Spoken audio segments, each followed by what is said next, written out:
Hey, what's happening guys? Mark back here on Mark's Aquatics. I thought I'd give you a little update. Now if you remember, we bred the long fin albinos to the big normal bristlenose male. And this is what we've got out. We've got some stunning little fish come out here. They're beautiful big long flowing fins. They kept the brown coloration, but the tips of their tails and on the fins have gone really white. Now you'll find some of them will be white. If you look at that one in the background right there, right in the centre there, you can see they've got that white leading edge to the tail fin and to the dorsal fin. But when you look at these guys down here, they've taken on more of a, obviously they've taken the long fin from the albino, that gene's moved across, so we've got longer fins, but they've got more of a white leading edge on the fin, and that's absolutely lovely. That is, you don't see that very often, and there's no end of them in here. I've moved quite a lot of the albinos out, and I've rehomed quite a few. Some people I knew were after someone, I gave them away for them to bring on from little babies, because the local, the pet shops don't like them. They like them to be around kind of where are we? Let me have a look. There you go, that one there, which is on by the oak cave. That little oak cave that we made there, that's the sort of size that they like to take, about an inch, just over an inch long, with a bit of size to them, when they're all settled in and ready to go. But there's lots of these in here. Look at that. You can see the normal ones. That one right there. You see they've got little leading little edge. There's a few little calicos come out as well, but they're a little bit harder to see around here. Shrimps are still doing well. Rehomed quite a few of those guys recently as well. I've got some tetra prima there on the bottom, which they love to have a graze on, in between their cucumber and the old courgette or zucchini, or whatever you people like to call it around the world. My zebras are doing well. There you go, it's one of the males there. I've got to move slow because they go scooting straight back in. And there's the other couple there. Now we've got some more eggs in that pot there, which is nice.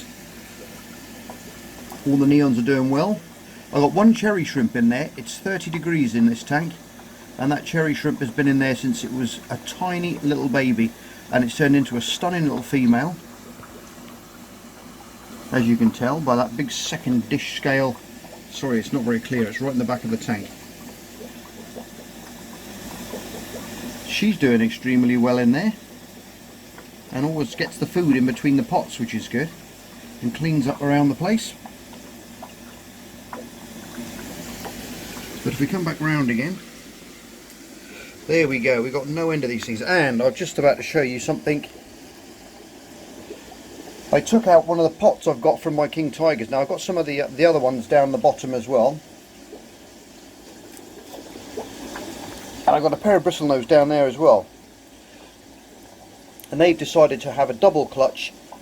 And I'll just take you up now and I'll show you probably 150 little babies with brand new little heartbeats. Check these guys out. Look at that. All those little hearts beating. Brand spanking new little plecos. Absolutely beautiful. I'll try and get in a bit closer for you so you can see these little hearts beating. Look at that. Fantastic. Now I've literally just stripped these from the pot down below, because I've got some of the bigger, obviously the king tigers are down there as well, and they will go in and they will eat the eggs, and they'll bully the male off the eggs, because they're a lot bigger when they decide they want that pot to sleep in or just to go in. So I've taken them out and I've stripped them out, and it'll only be a few days. They'll be in this little Zenzial pot that they gave me, the little breeding tank there, you see.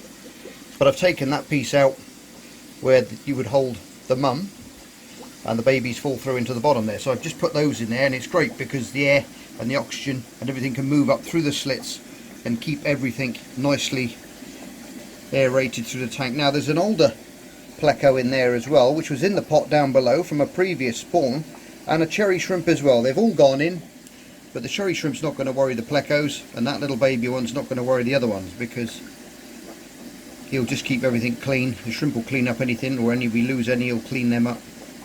So I'll leave them in there for now, or I might just tip the pot over sideways and let them come out on their own accord, because obviously these guys aren't as mobile yet, because they've still got big yolk sacs on them. Look at that. Literally hatched, I would say yesterday or maybe last night, and I think these, by the looks of them,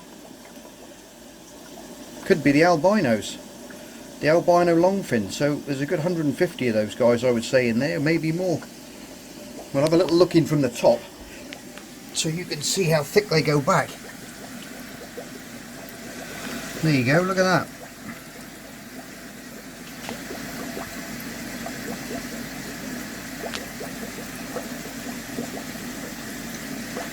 There is plenty of those little guys going on in there.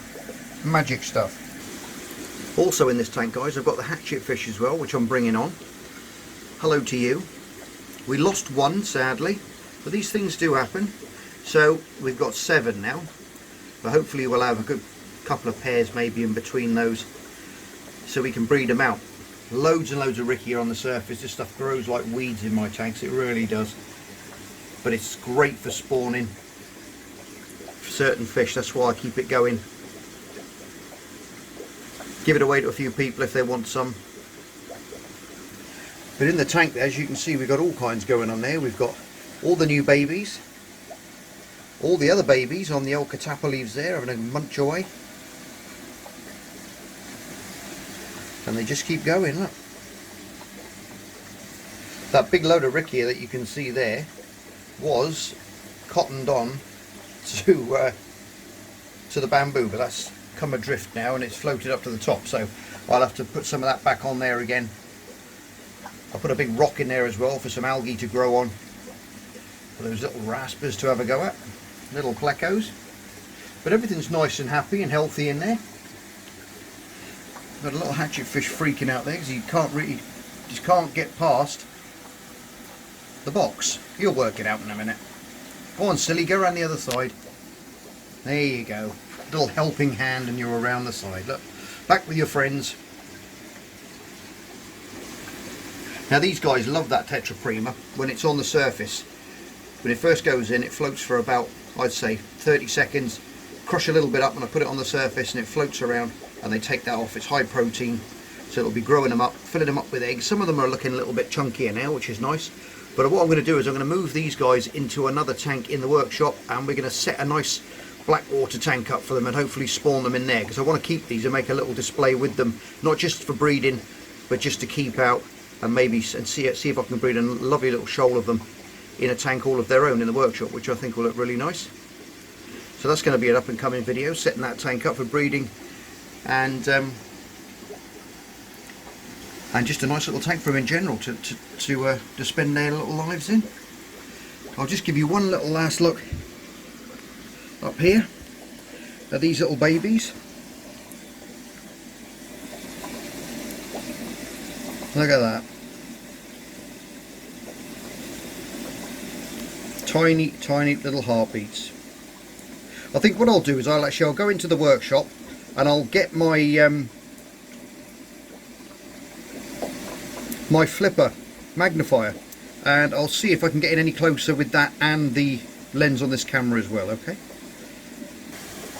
Right, okay guys, I've got the flipper magnifier there. This is an amazing bit of kit. I love it. Let's see how close we can get now, magnifying the camera now through that and keeping some nice clarity as well. Look at that, that's absolutely amazing. You can see the blood vessels running through into that yolk sac. Those little tiny beady eyes, they're all cuddled in together for safety like they would be in the back of the cave, and those little hearts are going, hello you, come to clean up around the place. Little brother there, or little brother or sister. But that is absolutely fabulous, look at that. Now the wife is a cardiac physiologist, so she's going to be quite impressed with this, I think, and I'm going to tell her all about it that she can come down and have a look at these little heartbeats, and she can tell me what's going on.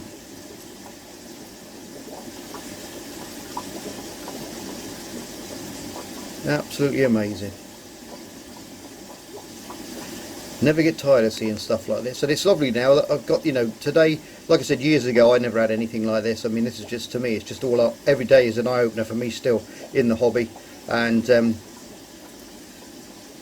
absolutely just amazes me. I've got to get one of these little microscopy things, these attachments for my phone, which I see on different Facebook sites and different people are using for different things, for insects and stuff, because it'd be, I know I can get even closer than this, and it'd just be absolutely amazing to get even closer.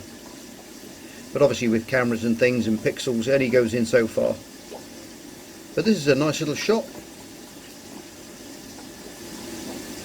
Look at that. All them eggs and no bacon. Wow. Anyway guys, I hope you like that little update on the older fry and some brand new fry. And as always, you're all stars. Love you loads, take care, and I will see you on the next episode of Mark's Aquatics. Bye for now.